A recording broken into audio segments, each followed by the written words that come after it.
का जो कार्यक्रम था वो हमें उम्मीद थी कि 1 बजे तक समापन हो जाएगा, वो लंबा चला इसलिए, और युवा शक्ति बहुत देर बैठने में यकीन नहीं करती, पर उसके बाद भी पत्रकार, छायाकार बंधु भी और आप सब भी पिछले 4 घंटे से यहाँ बैठे हैं। मैं सबसे पहले तो हाथ जोड़कर अपने छोटे भाइयों का अभिनंदन करता हूँ, स्वागत करता हूँ और धन्यवाद करता हूँ।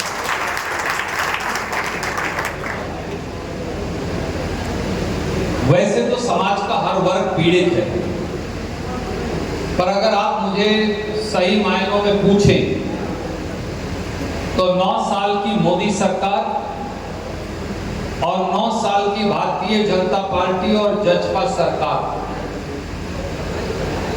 4.25 साल की मनोहर लाल खट्टर जी और दुष्यंत चौटाला की जोड़ी, अगर सबसे ज्यादा नुकसान, सबसे ज्यादा विश्वासघात, सबसे ज्यादा धोखा, छल और कपट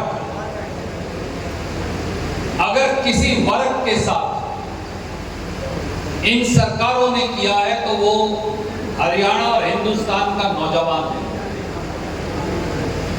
आज पूरे देश में सबसे ज्यादा बेरोजगारी की दर 36 और 37% हरियाणा में। आज हरियाणा का नौजवान 3.5 साल से नौकरी की तलाश में सीईटी पेपर को लेकर धक्के खा रहा। 3.5 साल लगे एक कॉमन एलिजिबिलिटी टेस्ट करने को, जो कॉमन एक्सप्लॉयटेशन टेस्ट बन गया है बच्चों के लिए, और जो उसका नतीजा निकाला वो 3.5 साल के बाद गलत पाया गया। 3 बार उसे दुरुस्त करने का मौका मिला, फिर भी दुरुस्त नहीं हो पाया। दूसरी बार भी जो नतीजा निकाला सीईटी का वो भी गलत पाया गया। और 4 अगस्त 2023 को इसी महीने पंजाब हरियाणा हाई कोर्ट की एकल खंडपीठ ने सीईटी के नतीजे को सिरे से खारिज कर दिया। तब खट्टर साहब, दुष्यंत चौटाला, आनंद फानन में भागे और रातों रात अगले दिन सुबह टेम्परेरी स्टे ले लिया। हाई कोर्ट ने स्पष्ट निर्देश दिया कि आप किसी नौकरी का नतीजा नहीं निकाल सकते। इसके बावजूद भी 6 और 7 अगस्त को 12,117 पदों के लिए ग्रुप 56 और ग्रुप 57 पेपर लिया गया। क्या हुआ? 6 अगस्त दिन एतवार का पेपर जींद में लीक हो गया। पेपर माफिया ने उसे 25 से 35 लाख रुपए में बेचा। लोग पकड़े गए और मैंने उसी दिन बता दिया था कुछ नहीं होगा, ये कह देंगे कि तो वो पेपर ही नहीं था। तो फिर भाई पेपर अगर वो नहीं था तो आपने लोग पकड़े क्यों थे और दलाल पकड़े क्यों थे? जैसा खट्टर साहब और दुष्यंत चौटाला हर बार करते हैं वो वही करेंगे और कह दिया कि ये तो पेपर ठीक था। 7 अगस्त को अगले दिन उसी पेपर के 100 में से 41 सवाल पिछले पेपर वाले आ गए, यानी पेपर लीक हो गया। सिर्फ यही तो कहना बच्चों को, भाई कल वाला पेपर पढ़ के आ जाना, बदले में 20 लाख, 25 लाख, 30 लाख की रिश्वत। बताइए, एक से दूसरे दिन 41 सवाल अगर वही आएंगे, पेपर 12वीं के लेवल का है, ये level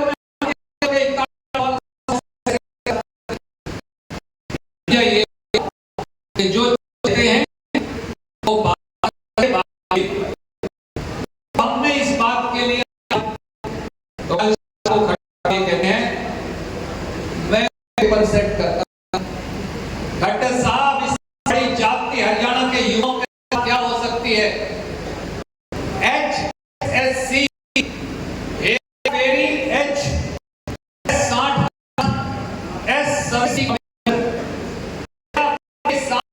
service commissioner Manohar Lal Khattar जी और सुदर्शन चौटाला की शय से चलने लग रहा है।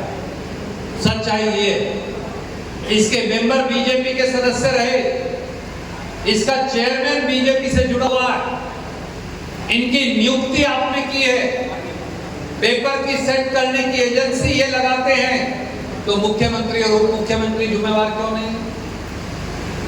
आप खुद पेपर बिकवाते हैं, आप खुद पेपर लीक करवाते हैं, पेपर माफिया को आप पकड़ते नहीं, पेपर को मंडी में बेचते, हरियाणा के युवाओं के भविष्य को मंडी में बेचते हैं और फिर कह देते हैं झोला उठा लिया, मेरी तो कोई जिम्मेवारी नहीं, झंडे फाड़ दिए तुमने। तो लोग आपके झंडे फाड़ देंगे जिस दिन वोट पड़ेगी, याद रखना हरियाणा का। और ये पहला पेपर नहीं बिका, ये 43वां पेपर बिका है। पत्रकार साथियों को मैं याद दिलाना चाहता हूं, 43rd पेपर, 43वां पेपर हरियाणा में बिका।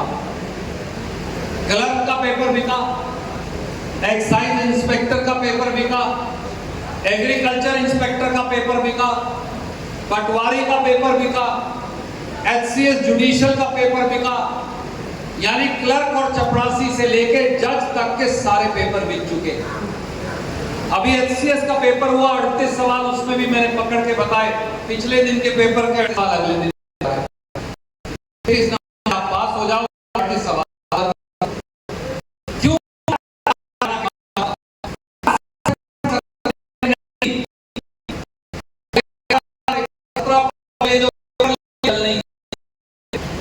ये जानने ही सही, ये स्टिल बॉर्न चाइल्ड है, ये वो बच्चा है जो कभी रोया नहीं, मां की कोख से पैदा हो जाए,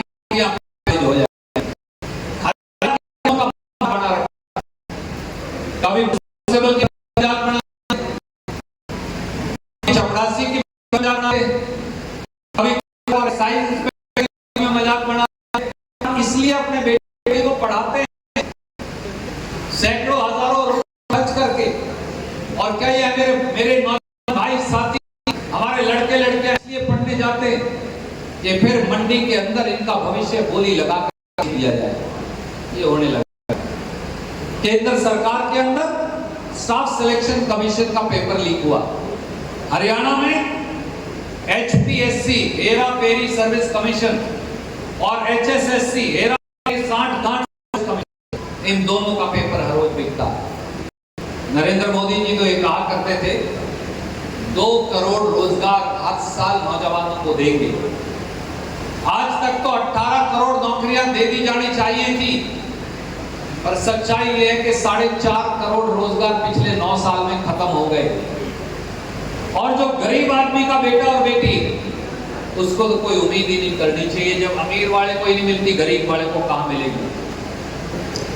ये जितनी कॉन्ट्रैक्ट के पद हैं, जितने कौशल विकास निगम के पद हैं, इनके अंदर अनुसूचित जाति एससी समाज, बैकवर्ड क्लास बीसी समाज, इनका आरक्षण क्यों नहीं? क्या ये नौकरियां नहीं? एससी बीसी के बच्चों को उनका अधिकार नहीं मिलना चाहिए? उनका अधिकार भी छीना जा रहा है। ना जनरल कैटेगरी के बच्चों को नौकरी मिलती, ना एससी बीसी के बच्चों को नौकरी मिलती। सब के सब दर दर की ठोकरें खाने पर मजबूर हैं। और कौशल विकास निगम ये एक नया चालू कर लिया।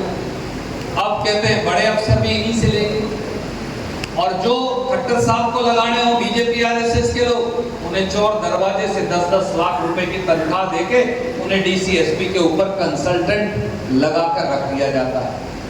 दिल्ली में तो कंसल्टेंट लगे तो गलत, और हरियाणा में लगे तो ठीक। केवल और केवल जो बीजेपी आरएसएस के हरियाणा से बाहर के कुछ लोग हैं, उनको नौकरी दी जा रही है। एक बात और बताइए, हरियाणा की नौकरी, उसमें 3/4 बच्चे हरियाणा से बाहर के कैसे लगने लग रहे? एसडीओ बिजली बोर्ड की नौकरियां लगी, हमने गिनती करके बताई, उसमें 15% बच्चे हरियाणा के, 85% बच्चे हरियाणा से बाहर के।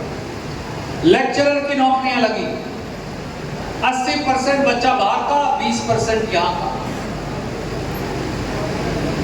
दूसरे टेक्निकल इंजीनियर लगी, बिल्कुल यही है, स्टेट अफसर की नौकरियां लगी, बिल्कुल यही। क्या हरियाणा में बच्चे पैदा होने बंद हो गए? कट्टर समझते हैं कि हरियाणा के लड़के और लड़कियां भी इस योग्य नहीं रहे? अपने इस जिले से बात कर लीजिए, या ये कोई नौकरी लगती थी, कैथल जिले के बच्चों का उनके गुण के आधार पर हर नौकरी, पीछे भाई खड़ा उसको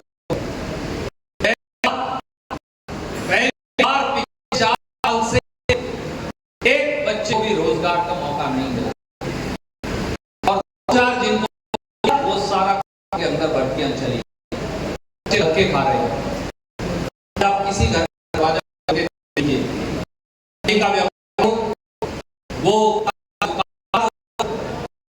नौकरी पेशे का बेटा या हो, वो किसी गरीब SC BC का भाई हो, वो किसी किसान का बेटा बेटी हो, वो किसी अगड़े समाज का बेटा या बेटी हो, आज किसी के लिए सरकार के खजाने में हिस्सेदारी का कोई स्थान बचा नहीं। और प्राइवेट नौकरियां बच्चों को मिल जाती थी, यहां से पानीपत से, अम्बाड़ा, यमुनानगर से जाकर पानीपत में, फरीदाबाद में, गुड़गांव में, मानेसर में पहले जात के दंगे करवाए, कट्टर साहब